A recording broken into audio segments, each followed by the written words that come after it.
Hi guys, I'm Teacher Luke and welcome to another story here at English Stories Ready. If you are enjoying these stories, do me a huge favor, subscribe to the channel and leave a heart emoji in the comments to let me know that you're watching and you're enjoying them. Also, if you have any tips about what we're doing here, any advice, let me know, write it in the comments. Or if you want us to make a story on a particular topic, also let us know in the comments. Okay, well, let's get started with today's story. I enjoyed reading this one a lot, and I hope you enjoy listening.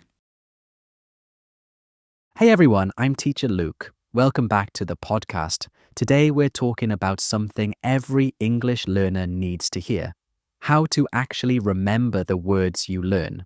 You know that feeling when you study new vocabulary and it disappears a few days later? Yeah, we've all been there. In this episode, I'm going to show you why that happens and how to fix it. We'll talk about the difference between knowing a word and being able to use it. And I'll share some really practical ways to make new vocabulary stick in your brain for good. So let's jump into Chapter 1. Chapter 1. How your brain learns new words. Let me start with a question. How do you usually learn new English words?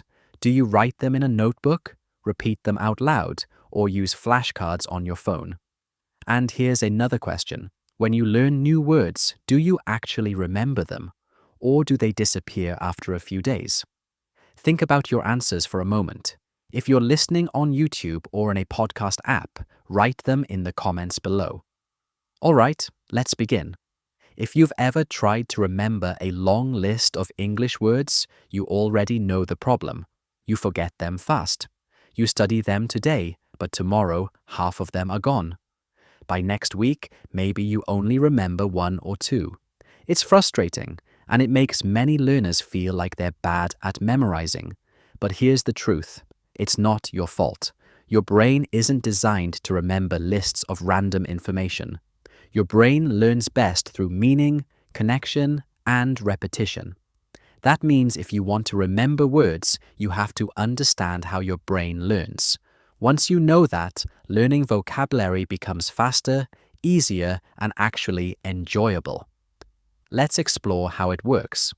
When you learn a new word, your brain doesn't store it like a picture in a photo album.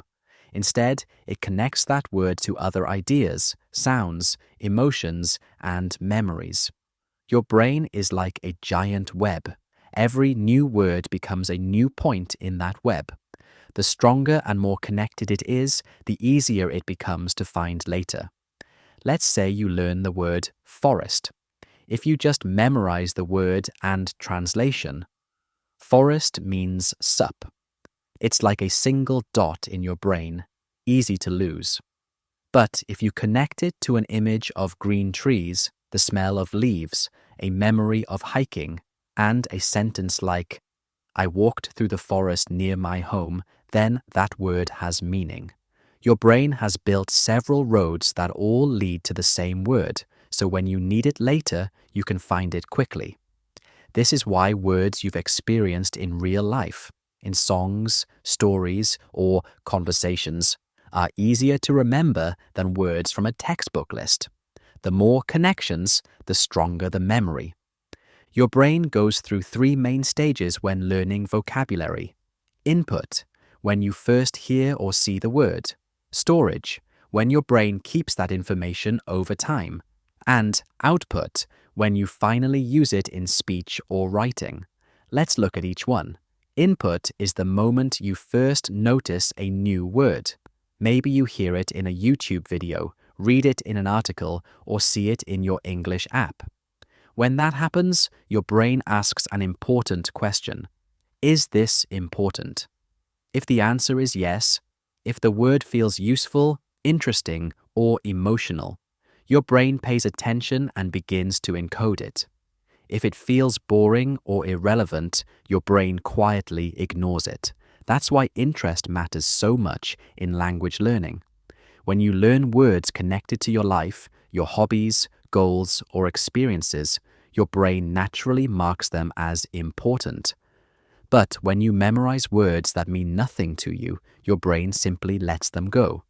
So, one of the first secrets to better vocabulary is simple. Don't learn every word. Learn the right ones, the ones you care about. Once your brain has encoded a new word, it needs to store it. But this storage isn't automatic. It depends on repetition and emotion. Think of it like planting a seed. The first time you see a word, you've planted it in your brain, but if you never water it through review or use, it won't grow. Your brain's memory system has two main types, short-term and long-term.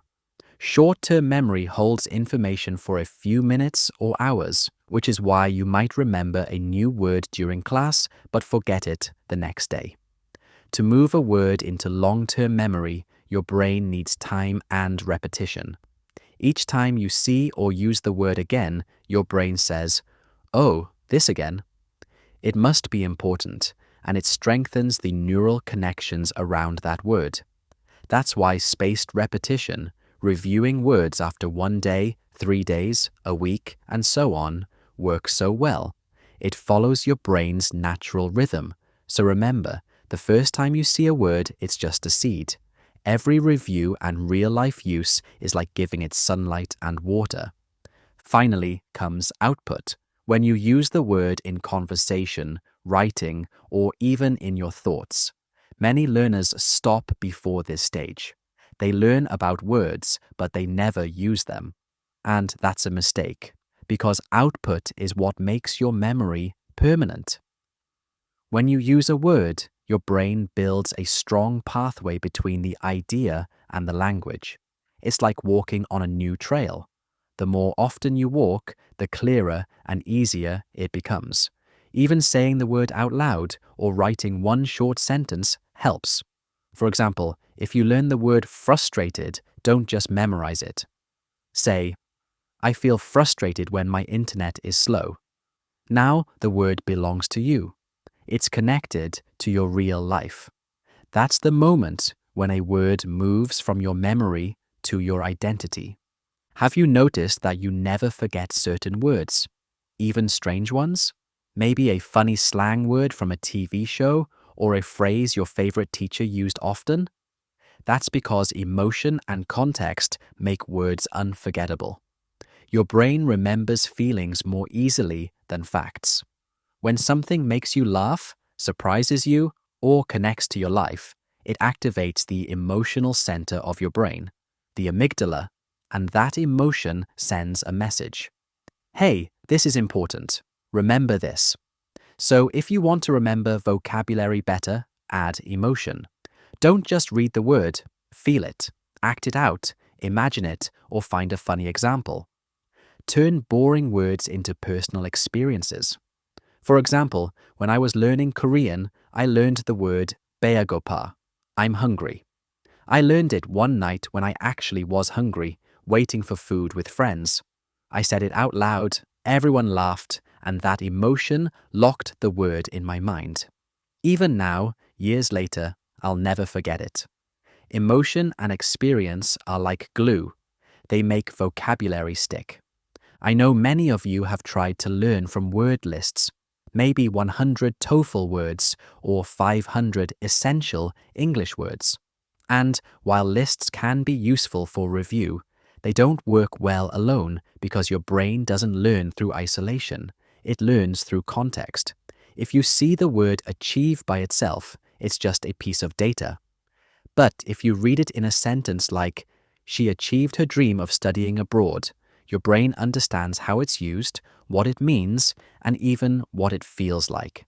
The next time you hear achieve, you'll remember that story, that emotion, that situation. So instead of memorizing lists, try this. Learn words in phrases, not alone. Read and listen to content where those words naturally appear, and use them immediately in your own sentences. This way, you're not just collecting vocabulary, you're building language you can actually use. Another secret about your brain is that it loves patterns. That's why you don't need to memorize every single word you read. If you understand the pattern, your brain can guess new meanings automatically. For example, once you know the word careful, your brain can quickly understand careless, carefully, or carelessness. You don't need to memorize each one separately. Your brain recognizes the pattern. So, when learning vocabulary, pay attention to prefixes like un, re, dis, suffixes like able, ness, tien, and word, families like decide, decision, decisive.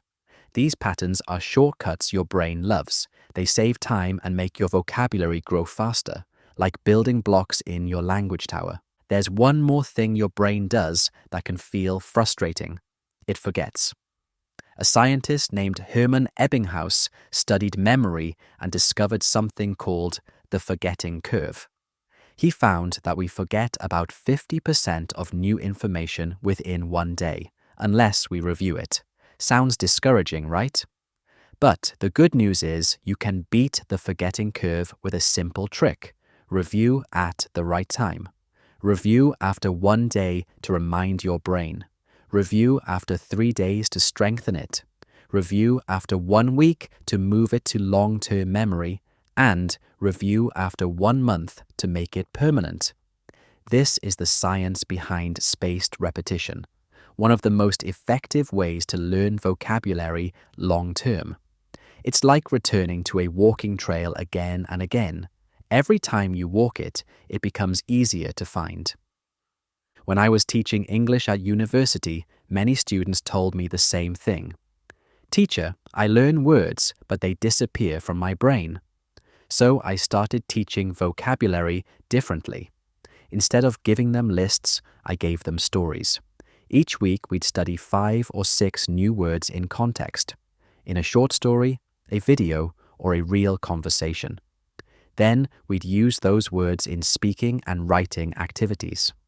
At the end of the week, I'd ask them to reflect. Which of these words can you still remember without looking? Within a month, their vocabulary retention improved dramatically. Why? Because they weren't just memorizing, they were connecting, feeling, and using. Your brain doesn't learn words like a machine. It learns them like a storyteller. Let's make this real for you now. Here's how you can apply what we've discussed. Choose fewer words, but learn them deeply. Don't try to memorize 100 new words a week. Pick 10 that matter to you and really understand them. Create connections by writing a sentence, imagining a picture, or connecting each word to a memory. Use spaced repetition.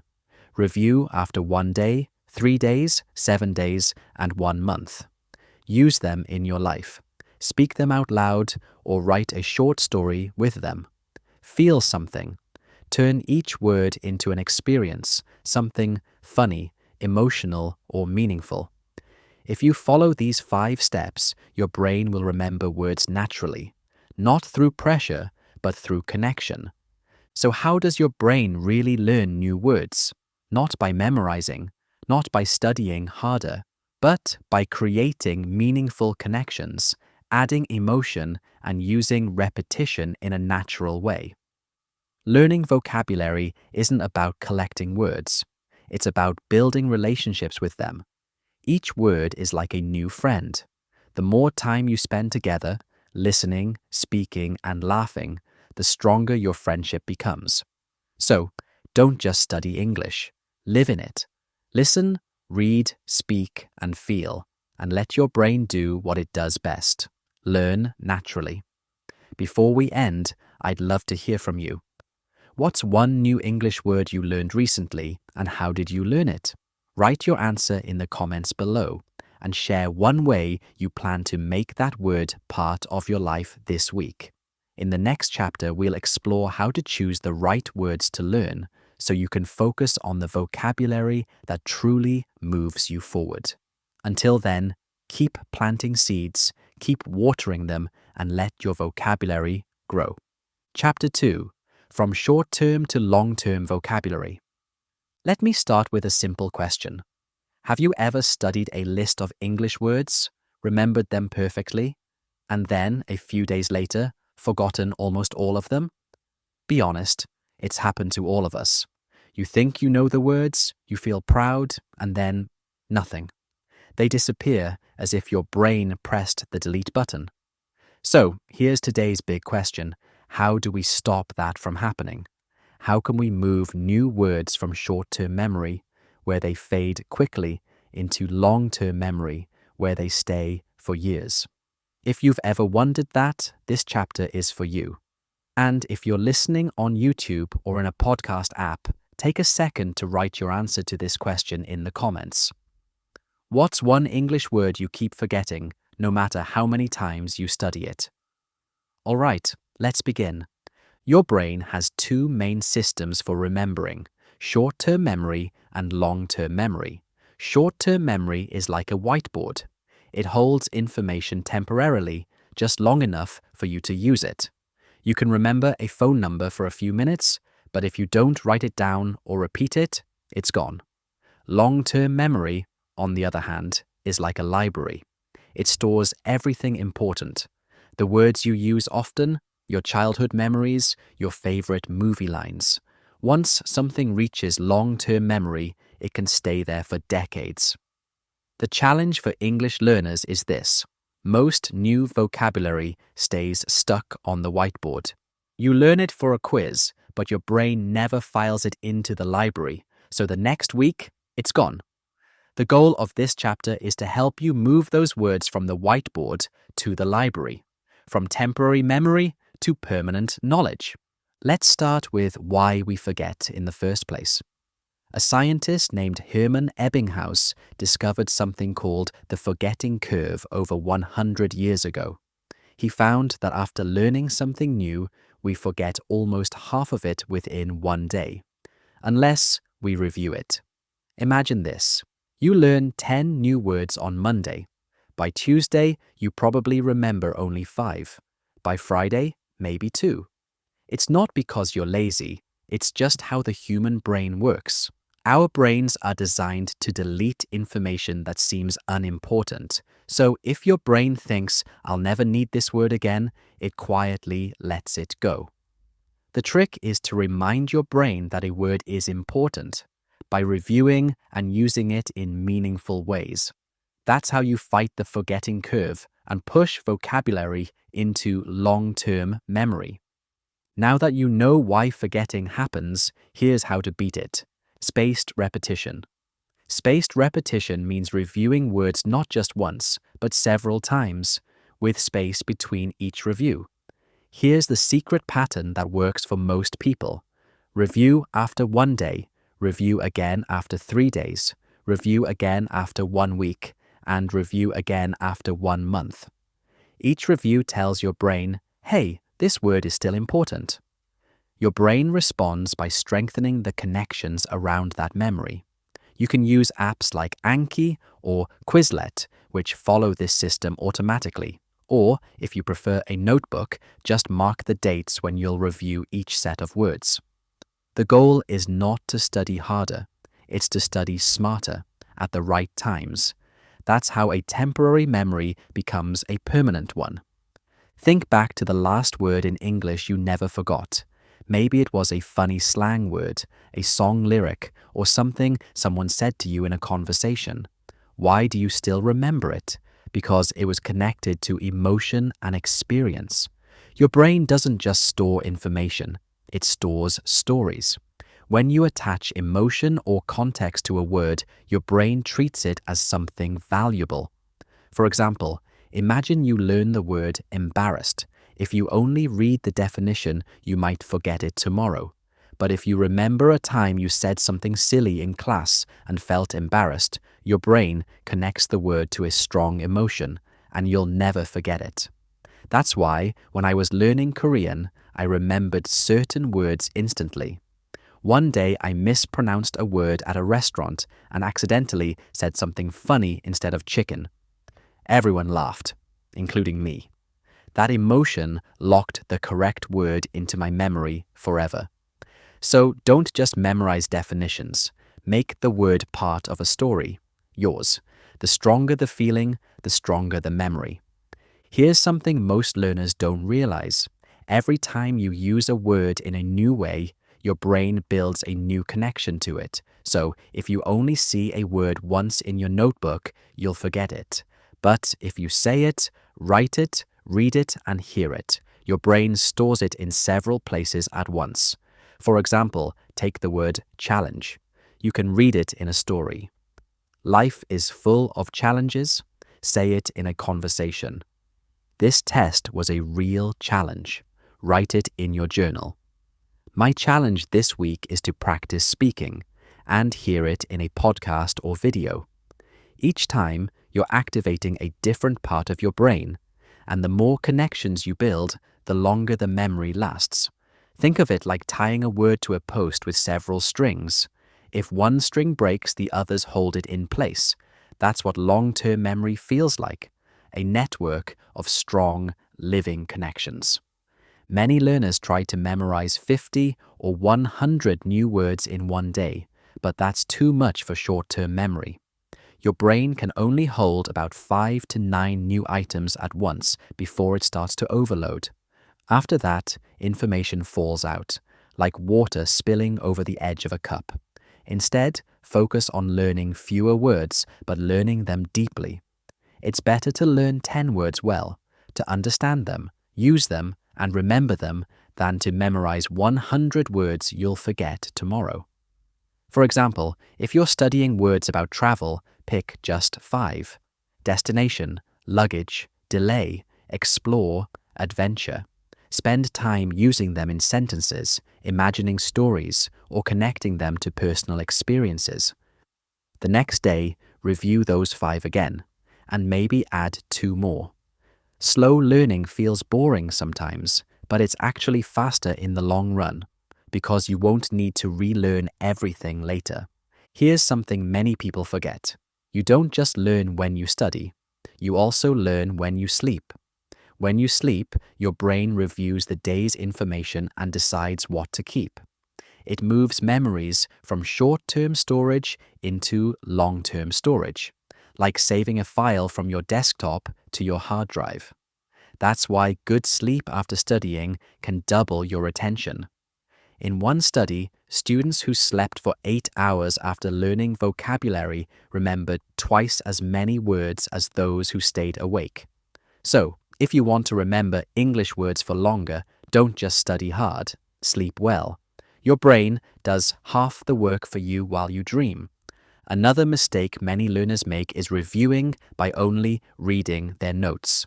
They look at the word, repeat it silently, and move on. But that doesn't challenge the brain. It's too easy. Instead, test yourself. Cover the definitions and try to remember them from memory. Say the words out loud. Make your own examples. You can also make review fun by using games. Quiz yourself or a friend, create flashcards and mix them up. Record yourself explaining the words in English. Every time you make your brain work to find the answer, the memory grows stronger.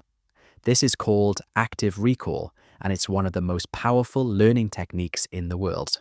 Your brain learns more from the struggle to remember than from simply rereading. Here's one more powerful tip. When you learn new words, connect them to words you already know. For example, if you learn the word generous, connect it to kind or helpful. If you learn tiny, connect it to small. If you learn exhausted, connect it to tired. By creating word families, you make your memory web bigger and stronger. This technique also helps you learn synonyms and antonyms naturally. Soon, when you hear one word, several others appear in your mind automatically. That's how native speakers think, not one word at a time, but through networks of meaning. Let me tell you about one of my university students, Yuna. At the beginning of the semester, she told me, "Teacher, I learn new words every week, but after 2 days, they disappear." So I taught her these techniques: spaced repetition, active recall, and connecting words. She made a small routine. Every night, she reviewed 10 words from class. She used them in her journal, tested herself with flashcards, and tried to use at least one in conversation each day.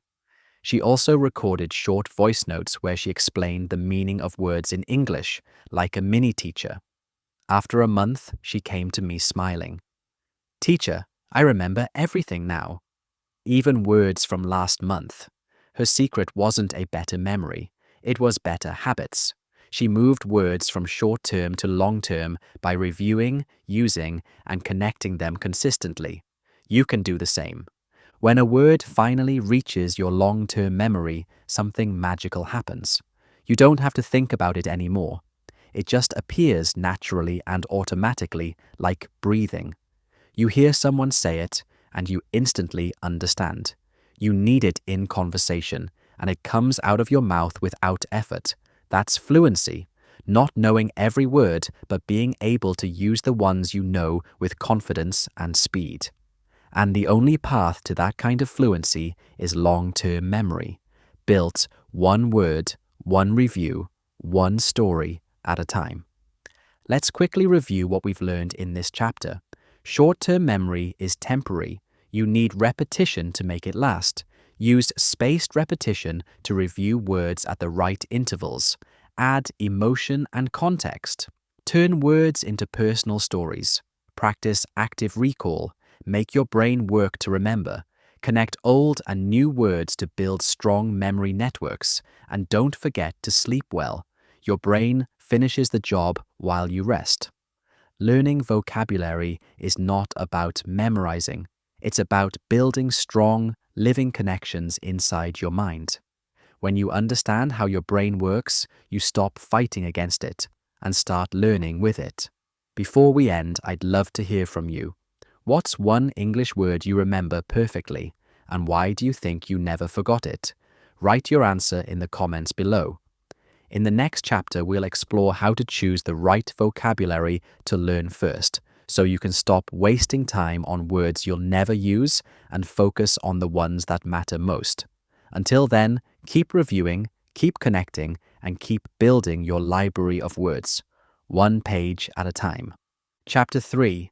Active practice for real retention. Let me start with two simple questions. When you learn new English words, how do you practice them? Do you just read them a few times, or do you use them in sentences, conversations, or writing?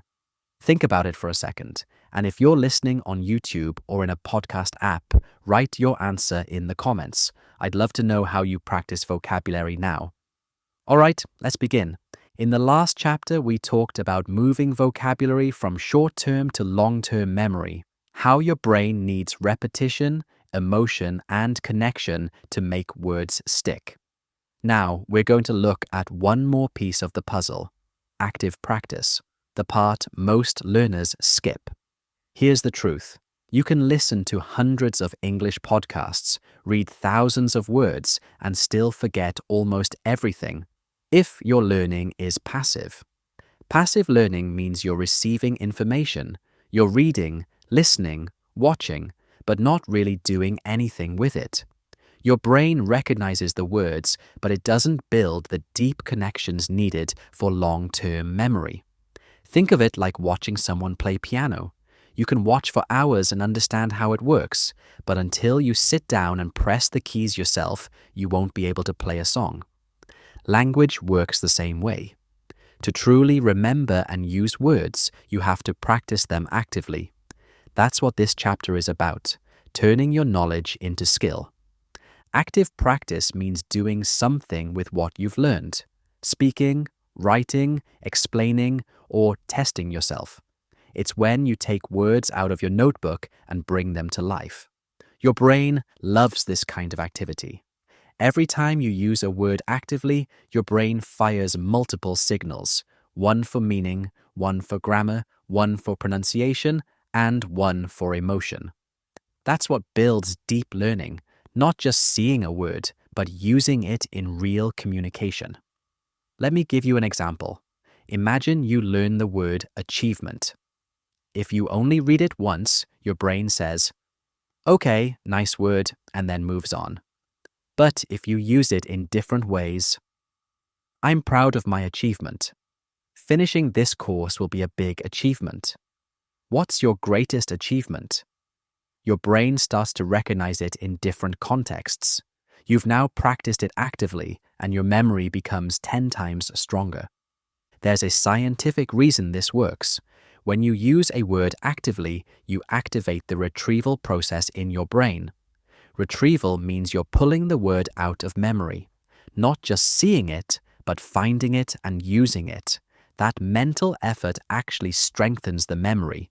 Each time you recall the word, the neural connection becomes thicker and faster. It's like building a path through a forest.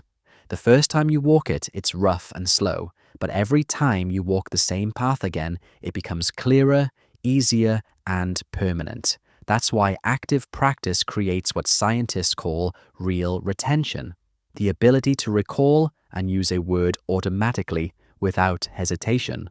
You're not just memorizing anymore, you're mastering. Let me show you the difference. Passive practice looks like this: reading a list of words, watching an English video with subtitles, highlighting words in a textbook. You might feel productive, but your brain isn't doing much. Active practice, on the other hand, looks like this: speaking the new words in full sentences, using them to describe your life, writing short stories or examples, testing yourself without looking. Now, your brain is fully awake, you're forcing it to recall, construct, and create. And that's what leads to real learning. When I was learning Korean, I used to spend hours watching Korean dramas with subtitles. I felt like I was learning. I understood words like hello, thank you, and I love you. But when I met real people and tried to speak, my brain went blank. All the words I knew were stuck in passive memory. Then I changed my approach. Instead of just watching, I started repeating sentences out loud, writing them down, and using them in daily life, even if I made mistakes. At the supermarket, I practiced sentences like, "How much is this?" At the cafe, I ordered in Korean. When I watched dramas, I paused and repeated lines with the actors. Suddenly, the words I used every day stopped disappearing. They became part of my long-term memory. That's when I truly understood. You don't remember what you study. You remember what you use. Let's look at some practical ways to make your vocabulary stick through active use. You can use one or two of these every day, even if you only have 10 to 15 minutes. First, speak the words out loud, the simplest and most powerful method. When you speak new words aloud, you activate your mouth muscles, your hearing, and your memory all at once. Don't just read a word silently. Say it, then say it in a sentence, then say it again in a different sentence. For example, take the word confident. I feel confident today. She's a confident speaker. How can I become more confident? Your pronunciation improves, your fluency increases, and your brain begins to associate the sound with the meaning. Even speaking to yourself works. One of my students, Daniel, used to walk to school whispering new English words under his breath. At first, he felt silly, but after a few weeks, his speaking confidence doubled. Remember, your mouth is part of your memory system. Use it. Second, write to remember. Writing is another powerful way to move vocabulary into long-term memory. When you write, you slow down and think carefully about word choice and meaning. That deeper processing helps your brain store the word more permanently. You can keep a short daily journal in English, write mini stories using your new words, or describe your day using the vocabulary you've learned. For example, if you've learned words like success, goal, and improve, write something like, "My goal this month is to improve my English speaking. It will be a big success if I can practice every day." Simple writing like this helps you remember because you're connecting the words to your real life. Third, teach or explain to someone else. This is one of my favorite techniques, and it works beautifully. When you explain a new word to someone else, your brain has to organize and express the idea clearly. That process, explaining, forces you to recall and use the information actively. You can do this even if you don't have a study partner. Imagine you're the teacher. Pick 1 or 2 words you learned today and explain them out loud, as if you were teaching a class. For example, the word curious means wanting to know more about something. For example, I'm curious about how other people learn languages. You can record yourself on your phone and listen back later. That's double practice, speaking and listening at the same time. Fourth, use flashcards, but test yourself actively. Flashcards can be powerful if you use them correctly. Most people flip through flashcards too quickly, reading both sides without effort. That's passive. Instead, use active recall. Look at the English word and try to remember the meaning before flipping the card, or look at the meaning and try to recall the word itself. If you can't remember it, don't worry. That mental struggle is actually helping your brain grow. Every time you push your brain to retrieve a word, the connection becomes stronger. So, don't avoid the hard part. That's where real learning happens.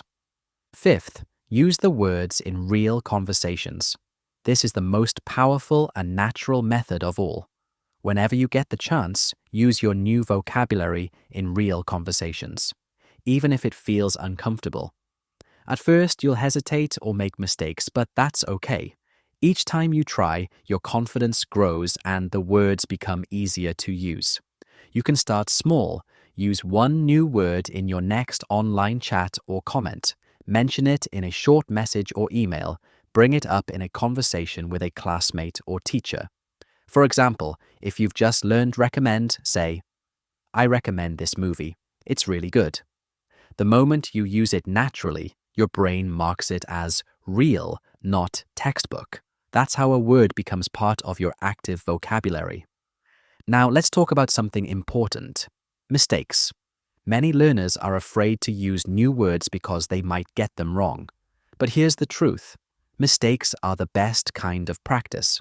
Every mistake creates a strong emotional memory. It makes your brain pay attention. When you use a word incorrectly and someone corrects you, you rarely forget it again.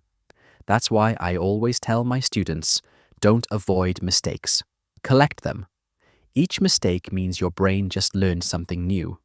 I still remember one of my own mistakes in Korean years ago. I accidentally mixed up 2 similar words and said something funny by accident.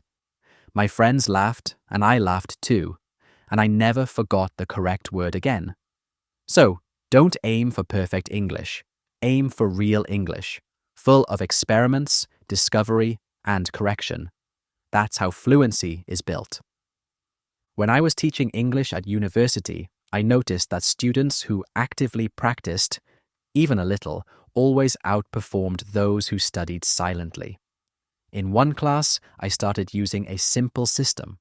Every time we learned new words, students had to do 3 things: write a short paragraph using the words, teach one of the words to a partner, and use one of the words naturally in a class discussion. At first, students complained. It felt like too much. But by the end of the semester, their vocabulary retention was double the previous class's average. They didn't just know the words, they could use them anytime. One student told me, "Teacher, I finally feel like these words belong to me." That's what active practice does. It turns knowledge into ownership. You don't need hours every day to do this. Here's a simple daily routine that takes less than 30 minutes. Review for 5 minutes by going over a few words you learned recently and trying to remember their meanings without looking. Speak for 10 minutes using those words in short sentences or self-talk, recording yourself or speaking while walking. Write for 10 minutes in a short paragraph or dialogue using the words. Reflect for 5 minutes by reviewing what felt difficult and planning to reuse those words tomorrow. That's it. Short, simple, and powerful, because it turns every word into an experience. Active practice transforms the way your brain sees vocabulary. When you only study, words stay in the classroom. But when you use them in speech, writing, teaching, or testing, they move into your real life. That's when your brain says, "Okay, this is part of me now." Real retention isn't about memorization. It's about living the language, using it in your thoughts, your actions, and your communication every day. If you practice actively, even for a few minutes daily, you'll soon notice something amazing. You stop studying English and you start thinking in English. That's the moment you know your learning has become real. Let's recap the big ideas from this chapter. Passive study creates weak memories. Active practice creates strong ones. Every time you use a word, speaking, writing, or teaching, you deepen your memory. Active recall, testing yourself, and real communication are your best tools for retention. Don't fear mistakes. They're your brain's best teachers. Build a short daily routine that includes review, speaking, writing, and reflection. Remember this simple rule. If you don't use it, you lose it. So use your English daily, out loud, in writing, with emotion. Turn every new word into part of your life. That's how you move from remembering words to owning them. Before we end, I'd love to hear from you. What's one new English word or phrase you've used recently in real life? How did it feel to use it? Write your answer in the comments below. I read them all.